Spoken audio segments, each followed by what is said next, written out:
So when someone dies or someone is left significantly injured, I think that's the kind of thing that stays with you forever.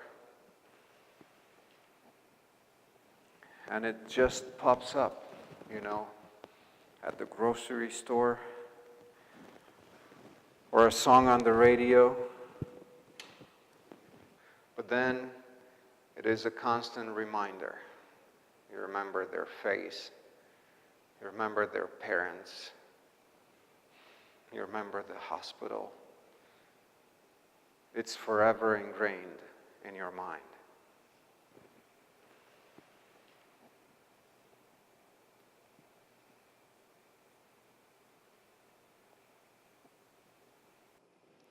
Well, shame is a very deep emotion, and it's what a person feels when they think they haven't achieved a standard that they've set for themselves. There's some people who are more prone to shame than others, from mistakes especially, and I'm definitely one of them. I was a sensitive little girl, and I do remember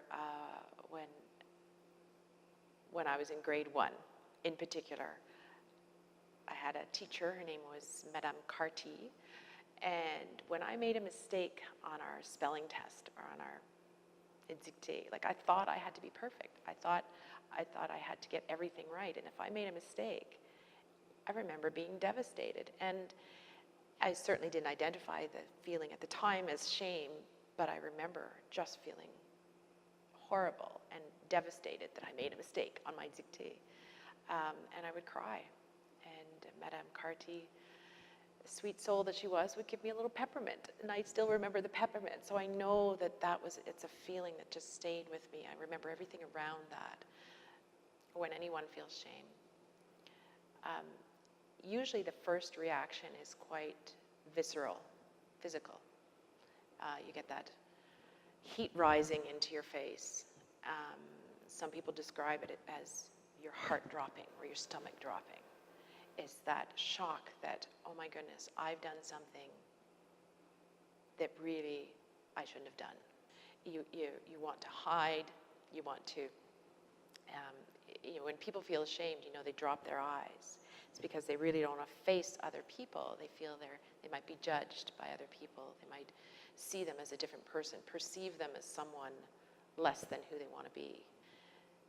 So to explain what health professionals go through when they make a mistake, I use the analogy of a mask.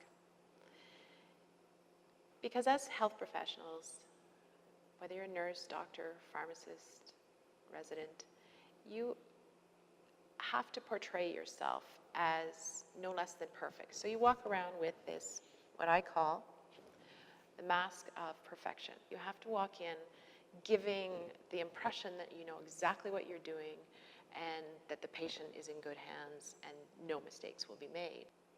The mask for me means people hiding their real selves as a fallible, imperfect person. When you make a mistake or when you're part of a harm, you're part of an error, things that go wrong, suddenly this mask begins to erode from both the inside and the outside. So from the inside, suddenly you're filled with self-doubt, with self-criticism. I'm stupid, I'm a bad doctor, how could I, should I quit? So all these feelings from the inside start to have your mask erode from the inside.